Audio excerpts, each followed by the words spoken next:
de ces personnes.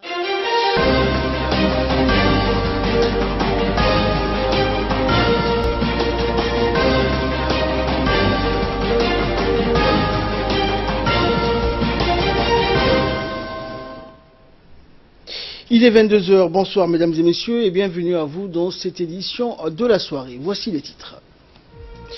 Le président de la République reçoit donc les leaders politiques de la région somalienne de Galmudug.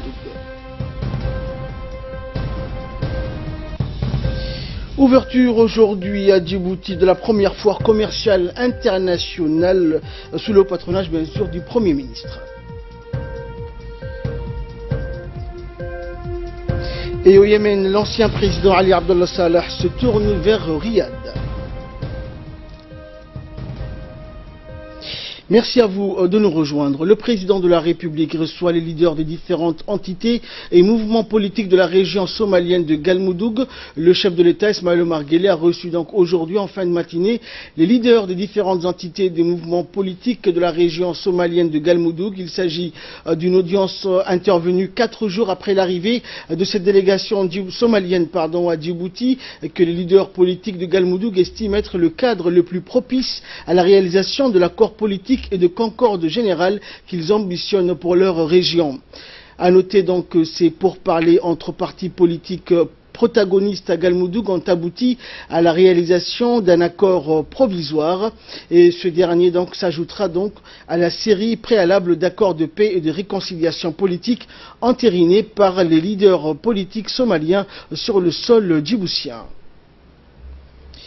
Cette entrevue donc avec le président de la République a vu la participation côté djiboutien du chef de la sécurité nationale Hassan Saïd Khairé et du ministre de l'Agriculture Mohamed Ahmed Awalé.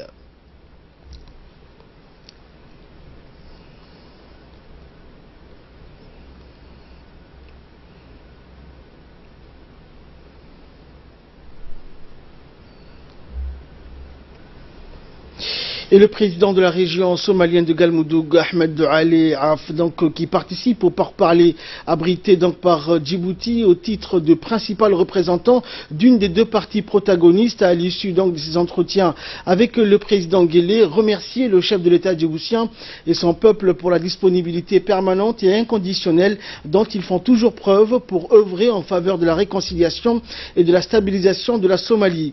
Nous avons choisi votre pays, a-t-il dit, pour mener nos pourparlers en raison du fait qu'il dispose d'une longue tradition et d'une expertise indéniable à abriter les processus de paix.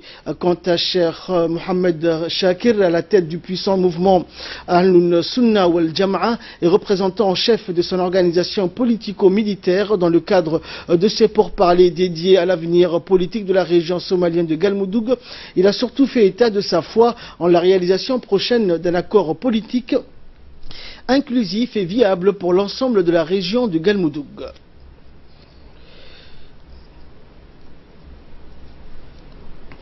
Et c'est sous l'égide de l'IGAD, donc l'État de la région Galmudug situé au centre de la Somalie et le groupe Al-Sunna wal-Jama'a ont convenu donc à signer un accord cadre à Djibouti.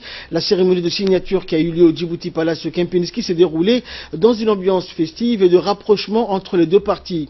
La signature de cet accord cadre permettra d'intégrer la formation Al-Sunna wal-Jama'a au sein de l'État de la région Galmudug et aussi de travailler ensemble main dans la main afin de lutter contre les islamistes Al-Shabaab, un fléau qui gangrène le peuple somalien. Le président du Galmudug, Ahmed Ali Guelleh, et le dirigeant du groupe Al-Sunna, Cheikh Mohamed Shakir, se sont félicités de l'aboutissement de cet accord jugé historique. Ils ont remercié Djibouti et le chef de l'État pour leur rôle indéfectible de la stabilisation de la Somalie, notamment ses engagements sans relâche afin de faciliter et de rapprocher les deux parties. La cérémonie de signature a vu la présence d'une délégation djiboutienne, notamment du ministre de l'Agriculture, Mohamed Ahmed Awalé, et de l'ambassadeur de Djibouti en Somalie, Aden Hassan Aden, et du directeur de la sécurité nationale, Hassan Saïd Khairé. En nouvelle nationale toujours, la foire commerciale internationale de Djibouti s'est ouverte ce matin au Palais du Peuple, organisée par la Chambre de commerce. Cette exposition intitulée Donc aux premières foires commerciales internationales de Djibouti, votre porte d'entrée sur le continent africain. L'exposition a été parrainée par le Premier ministre Abdelkader Kamel Mohamed et a vu la participation des membres du gouvernement, du Parlement, des hauts responsables civils et militaires ainsi qu'une centaine d'investisseurs nationaux et étrangers. Cet événement donc revêt une importance capitale. Il a pour objectif d'attirer l'attention des différents partenaires économiques et commerciaux sur la place de Djibouti en tant que centre ou hub commercial, financier, des télécommunications pour les services et la logistique qui sert d'ouverture vers les pays de la sous-région. Les pays enclavés utilisant énormément les infrastructures portuaires et la chaîne de transport de Djibouti. Ainsi, les projecteurs sont braqués sur Djibouti, ses atouts et potentialités. La République de Djibouti est devenue une plateforme de redistribution des marchandises dans la sous-région. Cette foire, qui sera suivie d'un forum économique régional, a lieu alors que la Chambre de commerce de Djibouti célèbre ses 110 ans d'existence.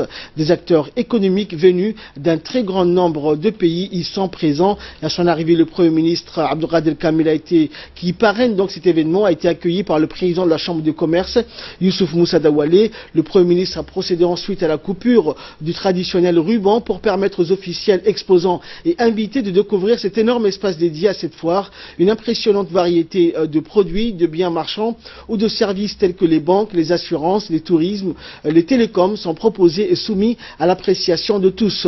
Le business prend ainsi tout son sens à travers cette foire. Des danses folkloriques ont accompagné l'ouverture de la première foire commerciale et internationale de Djibouti.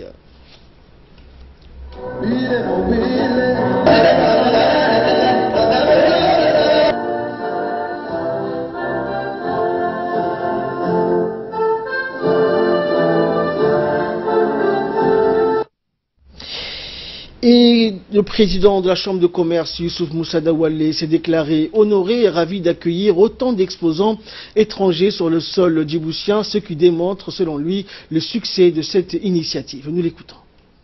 10 ans se sont écoulés depuis la célébration de ce centenaire de 2007. La Chambre de commerce a démarré un nouveau siècle d'existence face à de nouveaux défis. Pour éviter ces défis, 2 mandatures se sont succédés au cours de cette décennie, puisque dès 2008, mon prédécesseur, Saïd Omar Moussa, a été élu et a entamé un second mandat avec une nouvelle Assemblée générale. Je remercie particulièrement et du fond du cœur le président Saïd Omar Moussa aussi. Au cours de ce mandat, l'institution a entrepris de nombreuses activités, dont les plus marquantes ont été le développement d'un nouveau service, le centre de gestion agréé, la déconcentration des services par la création de délégations au nord comme au sud du pays, la participation active aux réformes sur l'amélioration de l'environnement des affaires, telles que la refonte du compte de commerce. J'ai ensuite eu l'insigne honneur de prendre la relève de la présidence de cette honorable institution en 2013 pour poursuivre les traces de mes illustres prédécesseurs, continuer avec mes collègues du bureau de l'Assemblée générale à œuvrer avec abnégation, désintérêt et un sens aigu du devoir. Nous avons eu la chance, grâce à la confiance du chef de l'État, président de la République, de participer à ses côtés et à ceux des membres du gouvernement au lancement des grands travaux qui ont abouti, notamment à la mise en place d'une instance de dialogue public-privé, le Haut Conseil national du dialogue public-privé en mars 2014, à la tenue des assises nationales de la fiscalité en 2015. Et pour sa part, Madame la maire de Djibouti, Fatouma Awali Ousmane, a fait part de son enthousiasme de voir Djibouti se transformer progressivement en place économique et financière de premier plan. C'est un jour exceptionnel, jour hors du commun, qui renoue avec l'événement commercial et économique, la spécificité culturelle du pays. Excellence, Monsieur le Premier ministre, Mesdames et Messieurs, je voudrais tout d'abord adresser mes vives félicitations au Président de la République, Son Excellence M. Ismaël Omar Guelleh, initiateur de grands projets. Aussi, je voudrais saisir cette opportunité pour remercier vivement la première dame du pays et présidente de l'INFD, Mme Khadra Mohamed Haït, pour son soutien indéfectible à la promotion et à l'autonomisation de la gente féminine, véritable cheville ouvrière dans le domaine de l'artisanat dans notre pays. Je reste persuadée que sans elle, la femme djiboutienne ne serait pas aussi émancipée, développée, créatrice et même gérante des entreprises. Permettez-moi également de vous souhaiter, au nom de la population djiboutienne, mais aussi à mon nom propre, la cordiale bienvenue à toutes et à tous dans la ville de Djibouti, terre d'échange et de rencontres, pays des braves, capitale de la paix. Et de son côté, le ministre du Budget, Bodé Ahmed, également ministre du Commerce par intérim, s'est focalisé sur les règlements attractifs et les facilités qu'offre désormais Djibouti à tout investisseur. Je vous propose de les suivre. L'événement qui nous réunit aujourd'hui en est la preuve. En effet, l'organisation de la première foire commerciale internationale de Djibouti est une opportunité sans précédent pour la promotion et la réalisation des affaires dans un cadre de partenariat au niveau régional et sur-régional.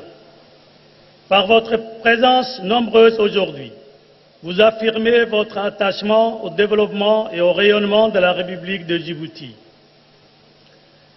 À l'heure où des efforts d'investissement importants sont réalisés dans le domaine des infrastructures, ce rendez-vous de foire internationale associé à un forum sur l'intégration régionale revêt une importance particulière, car elle témoigne non seulement du dynamisme de nos entreprises, mais aussi de cette étonnante capacité de notre secteur privé à générer, à créer et à innover.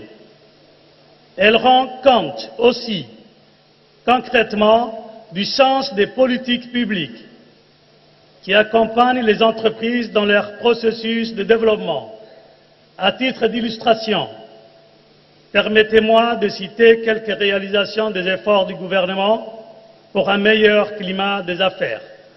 Sur le plan national, j'aimerais citer l'institutionnalisation du dialogue public-privé, la mise en œuvre et l'opérationnalisation du guichet unique, le développement d'une zone franche d'une superficie de 48,2 km², qui constituera sans doute une plateforme d'opportunités supplémentaires pour le secteur privé. Clôturons la série d'interventions. Le Premier ministre Abdelkader Kamil a félicité la Chambre de commerce pour l'organisation de cette première foire commerciale internationale et qui a coïncidé avec les 110 ans d'existence de la Chambre de commerce de Djibouti. Nous l'écoutons. Cette foire, qui va durer jusqu'au 7 décembre prochain, portera sur des expositions déclinant la richesse et la diversité de l'économie africaine et djiboutienne, ce qui permettra ainsi de mettre à l'honneur le Made in Djibouti sous l'égide de la Chambre de commerce. Mesdames et messieurs, je ne vous cache pas le plaisir qui est le mien d'être présent à cette foire internationale en ce moment si particulier que je pourrais résumer en 3 points. En premier lieu, cette merveilleuse manifestation et en même temps les 110 ans d'anniversaire de la Chambre de commerce. Une durée de vie qui se respecte pour sa pérennité et ses actions sans faille en matière de coopération entre le secteur privé et le gouvernement. Cette foire est l'occasion pour cette institution de promouvoir l'économie djiboutienne et de renforcer les échanges commerciaux en vue de faciliter l'intégration économique de notre région. En deuxième lieu, cet événement coïncide avec l'année où nous célébrons le 40e anniversaire d'indépendance de notre pays. Cela démontre à quel point Djibouti jouit d'une stabilité en matière de sécurité, de paix et surtout en matière socio-économique. Ce rassemblement n'aurait dû pas avoir lieu, à contrario, sans cette stabilité. et sa position géostratégique lui permet de répondre à la diversification des services, permettant ainsi l'afflux des investissements directs étrangers. Et en troisième et dernier lieu, cette foire est l'occasion de rassembler non seulement des opérateurs économiques, mais des cultures de tout un continent. Notre richesse réside dans notre diversité, et notre diversité nous rapproche de plus en plus de façon fructueuse. Cette foire va permettre de partager les expériences entre les pays du continent et va établir des partenariats mutuellement avantageux. Mesdames et messieurs, je voudrais saluer à cette occasion la présence des acteurs économiques de notre continent, car cette foire constitue une forte initiative de la propulsion de l'intégration de nos économies. Quelques 200 exposants ont ouvert donc des stands pour présenter leurs produits marchands, vanter donc la qualité de leurs services ou démontrer la performance, leur savoir-faire et leurs compétences pour percer sur le marché régional. La moitié de ces exposants opèrent hors de Djibouti et entendent s'installer sur place s'ils trouvent des partenaires habiles et intéressés, des entreprises de pays éloignés venues notamment du Brésil, du Canada, de la Turquie, des États-Unis ou de la République fédérale d'Allemagne participent à cette exposition commerciale. Des relations d'affaires sont ainsi nouées au cours de ces rencontres.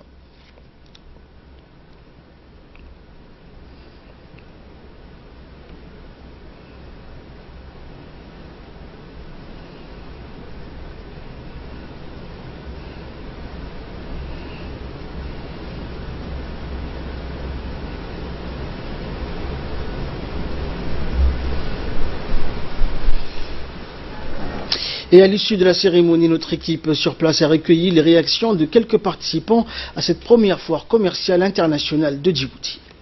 Cette première foire va nous permettre de présenter en tant que société nationale djiboutienne nos produits et en tant que Marel Automotive pouvoir présenter donc la gamme de nos produits entre autres au niveau véhicule, puisque nous sommes distributeurs officiels de Toyota sur la République du Djibouti, ainsi que Renault, et ainsi que Yamaha et d'autres produits. Donc nous espérons pouvoir partager avec les différents partenaires de cette foire pour des échanges fructueux. Et nous espérons bien évidemment pouvoir avoir des clients venant de la région, ce qui pourrait nous permettre d'étendre notre marché régionalement et de pouvoir acquérir une clientèle supérieure. Également dans l'actualité, la République de Djibouti a accueilli ce matin une importante réunion régionale des procureurs francophones. Il s'agit de la 5e conférence régionale consacrée au renforcement de la lutte contre le terrorisme, contre les crimes organisés en Afrique de l'Est et dans l'océan Indien.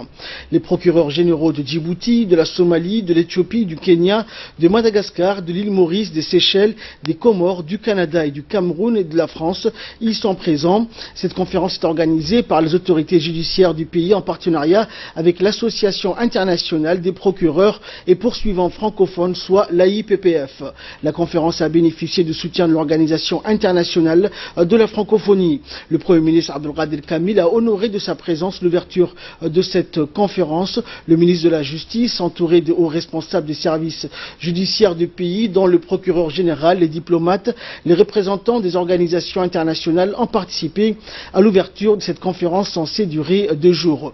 Par ailleurs, l'Union africaine, l'Organisation des Nations Unies de lutte contre la drogue et l'IGAD sont représentés à cette rencontre destinée à renforcer la collaboration entre tous les services chargés de la lutte antiterroriste et contre le crime transfrontalier. Cette conférence donc vise à renforcer l'état de droit et la justice dans l'espace francophone. Le procureur général de Djibouti, Jamal Suleiman, s'est félicité de la tenue d'une telle rencontre.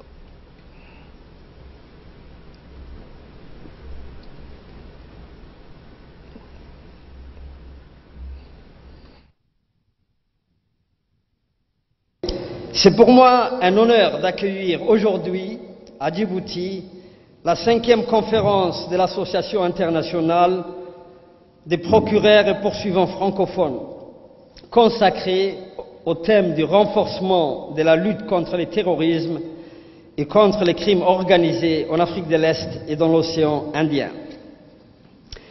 Je voudrais d'emblée remercier vivement l'Organisation internationale de la francophonie qui a pris cette initiative après la visite à Djibouti en février dernier de son secrétaire général, d'organiser et de financer cette conférence à Djibouti en collaboration avec les autorités judiciaires de notre pays. Et dans son introduction, le président de l'association des procureurs francophones, Sabine Kélé, a remercié les autorités djiboutiennes pour l'accueil très chaleureux réservé aux participants. Il a précisé que l'AIPPF a pour objectif de développer la solidarité, la coopération, les échanges d'idées et d'expériences entre les procureurs ou responsables des institutions judiciaires. Au-delà de cette noble fonction que nous remplissons au quotidien au service de nos concitoyens, et ce, afin de préserver la liberté et les droits durement acquis, c'est autour de la langue française que nous nous réunissons aujourd'hui. Cette langue commune qui nous est si chère, cette langue belle, avec des mots superbes qui portent son histoire à travers ses accents, comme l'a chanté si bien Yves Dutheil, cette langue qui nous unit, que nous soyons de France, du Cameroun, de Madagascar, de Djibouti ou du Québec. Sous l'impulsion et avec le soutien de l'Organisation internationale de la francophonie, nous avons créé en février 2009 à Yaoundé l'Association internationale des procureurs et poursuivants francophones. L'AIPPF a pour but de développer la solidarité, la coopération, les échanges d'idées, de savoir et d'expérience entre procureurs francophones du monde entier.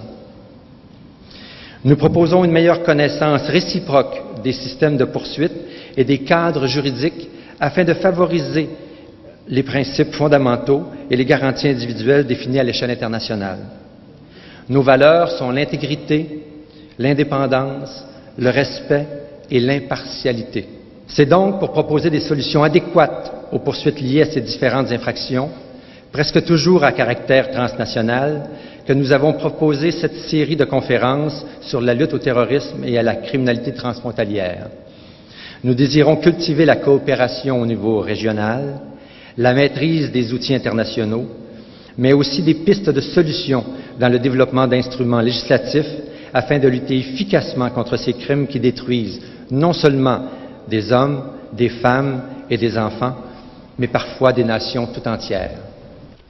Et pour sa part, le directeur régional de l'Organisation internationale de la francophonie, l'ambassadeur Malik Sahar, s'est dit ravi de la forte participation des procureurs de l'Afrique de l'Est et de l'océan Indien à cette réunion régionale destinée à renforcer la lutte contre le terrorisme et son financement et lutter contre les différentes formes de criminalité organisée. Il a félicité Djibouti, seul pays francophone aux portes orientales de l'Afrique, qui, dans un souci d'appropriation, a invité à cette conférence les représentants de la Somalie, de l'Éthiopie et du Kenya. Nous l'écoutons. Excellence, Monsieur le Premier ministre, je tiens avant tout à vous remercier pour votre présence effective, témoignage de l'importance que vous accordez à cette problématique cruciale, actuelle, complexe. Vous remercier à travers vous les autorités djiboutiennes pour l'accueil très chaleureux et convivial qui nous a été réservé depuis notre arrivée. Féliciter également pour la qualité de l'organisation de cette conférence, importante pour l'avenir de cette région. L'objectif de ces rencontres est de favoriser d'une part la mise en place de dispositifs nationaux performants, d'engager une réflexion pour faciliter la mise au point d'outils internationaux relatifs à l'entraide judiciaire en matière pénale, à l'extradition, au transfert des personnes condamnées, à la saisie et à la confiscation des avoirs criminels. Le défi que représente le terrorisme ne peut être relevé qu'à travers la mise en place d'actions communes. C'est à ce titre que je fais appel à chacun de nous pour ne ménager aucun effort afin que des résultats concrets sortent de ces séminaires et renforcent davantage les stratégies ou politiques de prévention des États membres dans la lutte contre ce phénomène. Dans un souci d'appropriation régionale, La République de Djibouti a par ailleurs invité des représentants de Somalie, d'Éthiopie et du Kenya et nous en sommes très heureux. Ce phénomène, encore une fois, c'est un phénomène mondial qui transcende les langues et les régions. Aussi, nous sommes ravis que l'Union africaine, l'Autorité intergouvernementale pour le développement, l'IGAD, et l'Office des Nations Unies contre la drogue et le crime prennent part à ces travaux. Djibouti est la vigie de la francophonie aux portes orientales de l'Afrique. Et c'est ici, plus qu'ailleurs, que l'OIF souhaite renforcer la lutte contre le terrorisme et son financement. Lutter contre les différentes formes de criminalité organisée. Le terrorisme, Excellence Monsieur le Premier ministre, vous l'avez subi. Nous nous remémorons tous de l'attentat du 24 mai 2014 au restaurant La Chaumière, en plein cœur de votre capitale, qui a causé un traumatisme lourd, tant dans votre pays que dans l'espace francophone. Et enfin, clôturons la série des interventions. Le Premier ministre s'est déclaré ravi de la forte participation des procureurs des pays d'Afrique de l'Est et de l'océan Indien. La collaboration, a-t-il dit, entre institutions judiciaires pour faire face à la lutte contre le terrorisme et son financement, mais aussi pour contrer toutes les autres formes de criminalité organisée. On écoute le Premier ministre. C'est pour moi un grand plaisir et un privilège de présider aujourd'hui l'ouverture de la 5e conférence régionale de l'Association internationale des procureurs et poursuivants francophones sur le renforcement de la lutte contre le terrorisme et contre la criminalité organisée en Afrique de l'Est et dans l'océan Indien. Auparavant, je tiens à saisir cette occasion pour souhaiter la bienvenue à nos amis experts ici présents qui sont venus partager avec nous leur expertise et expérience sur un sujet d'actualité aussi important que celui du terrorisme et de la criminalité transnationale organisée. Un phénomène d'une barbarie et d'une cruauté inhumaine qui prend de plus en plus d'ampleur dans le monde et qui n'épargne aucune nation démocratique. Mesdames et messieurs, le terrorisme est une abomination de ce monde qui nécessite une vigilance et une lutte sans faille. Djibouti a engagé plusieurs actions dans ce sens en réformant et en renforçant notamment son corpus juridique afin de réprimer plus lourdement ces criminels. Le 5e contingent du bataillon Île des forces armées djiboutiennes partira très prochainement en Somalie où nos militaires, au péril de leur vie, luttent aux côtés de la force de l'Union africaine, AMISOM, à l'éradication du groupe terroriste Al-Shabaab. De même, nos forces de sécurité, la sécurité nationale, la police nationale, la gendarmerie nationale, œuvrent au quotidien par leur action préventive à la sécurité des citoyens sur tout l'étendue du territoire. Je tenais donc à leur rendre tous un hommage tout particulier pour leur sacrifice, leur dévouement et leur abnégation. La coopération entre les institutions sont également des moyens efficaces pour lutter contre tous ces crimes énoncés peu avant dans mes propos. Ainsi, à travers l'Organisation internationale de la francophonie, le partenariat de l'Association internationale des procureurs et poursuivants francophones, cette collaboration va nous permettre de travailler sur des thématiques telles que l'évaluation de la menace terroriste et des autres crimes transnationaux organisés. De ces thématiques, de ces échanges d'expériences s'affirment, je n'en doute point, des améliorations dans les méthodologies de lutte contre ces fléaux. Et pour cela également, je remercie les procureurs et poursuivants de tous les participants à cette conférence, en particulier à l'OIF, qui, sans son soutien, n'aurait pas permis sa tenue. Mesdames et messieurs, la République de Djibouti est le seul pays de la Corne de l'Afrique à être francophone. C'est pourquoi il était important que soit organisée ici cette conférence. Nous partageons avec la francophonie beaucoup de valeurs, notamment celle du respect de la dignité humaine. Toutes les vies comptent et il est primordial d'y veiller. Je suis convaincu que l'expertise francophone va nous renforcer en technicité et en atout et en bonne pratique dans la lutte contre ces crimes qui ne connaissent pas de frontières. Pour conclure, je voudrais vous affirmer clairement que la République de Djibouti ne laissera plus jamais quiconque porter atteinte au mode de vie de ses citoyens, ni à sa liberté de penser, malgré l'acte terroriste commis sur son sol le 24 mai 2014. Notre liberté et notre démocratie seront protégées, quel que soit le sacrifice que cela requiert.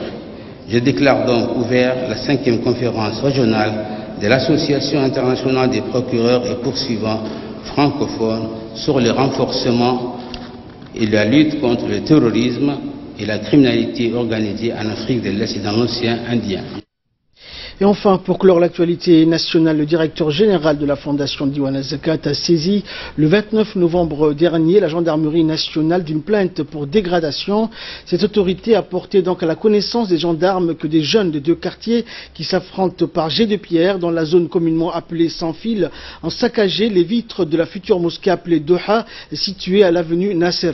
Suite à cette plainte, les gendarmes de la brigade des quartiers 6 et 7, renforcés par ceux de la brigade d'Enguela et des gendarmes du groupement mobile, ont entamé donc hier samedi une vaste opération pour interpeller les jeunes fauteurs de troubles. Arrivés sur place, les gendarmes ont interpellé 24 jeunes dont l'âge varie entre 14 et 16 ans. Les constatations donc effectuées sur la future mosquée de Ha a permis de voir donc la dégradation de 7 grandes vitres de fenêtres. Les individus interpellés seront prochainement déférés devant la justice pour répondre de leurs actes.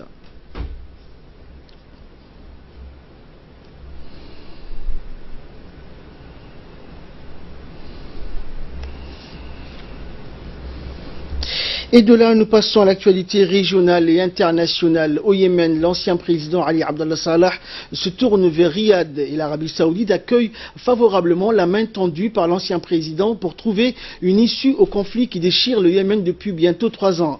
Depuis plusieurs jours, des partisans de l'ex-chef de l'État et des Houthis s'opposent dans les rues de la capitale à Sanaa, des heurts qui pourraient ouvrir un nouveau front alors que le pays subit l'une des plus graves crises humanitaires de la planète. Nous promettons à nos frères et à nos voisins, affirme l'ancien président, qu'après l'application du cessez-le-feu, l'ouverture des aéroports et le lever du blocus, nous entamerons des négociations en tant que gouvernement légitime représenté dans une assemblée qui sera la représentation légitime du pays. Les Houthis dénoncent une trahison de l'ancien chef de l'État yéménite qui était leur allié jusqu'à présent. Et Corée du Sud, un bateau de pêche est entré en collision avec un pétrolier ce matin. 13 personnes ont péri et 2 sont portées disparues. La petite embarcation a rapidement coulé après avoir heurté le tanker de 336 tonnes. Toutes les victimes se trouvaient à bord du bateau de pêche. Ce type d'accident maritime est fréquent en Corée du Sud. En septembre 2015, 15 personnes étaient mortes au large de l'île méridionale de Jeju. Et la marine argentine ne recherche plus de survivants du San Juan. Tous les espoirs, ou presque, s'étaient envolés. La marine argentine a annoncé jeudi dernier la fin officielle des recherches pour tenter de secourir des survivants du San Juan, le sous-marin porté disparu depuis 2 semaines dans l'Atlantique Sud, à bord duquel se trouvaient 44 membres d'équipage. Les opérations se poursuivent cependant pour retrouver le submersible. Le sous-marin aurait sombré à plus de 450 km au large de la Patagonie, quelques heures après avoir signalé une entrée d'eau, un début d'incendie et un problème de batterie. Le bâtiment pourrait désormais jaillir par 900 mètres de fond. Et enfin, une marche de la honte à Tel Aviv. Des dizaines de milliers de manifestants se sont rassemblés hier soir dans les rues de Tel Aviv pour protester contre la corruption présumée du Premier ministre Benjamin Netanyahu. Ce dernier est visé par 2 enquêtes pour corruption qui n'avancent pas assez vite d'après les manifestants, d'autant plus que le Parlement israélien s'apprête à examiner un projet de loi controversé. Benjamin Netanyahu aurait indûment reçu des cadeaux de la part de riches personnalités. Il aurait également tenté de conclure un accord secret avec un quotidien populaire pour une couverture favorable. Le Premier ministre dénonce une tentative de putsch de la presse et de la gauche israélienne. C'est tout pour cette édition. Merci à vous de nous avoir suivis.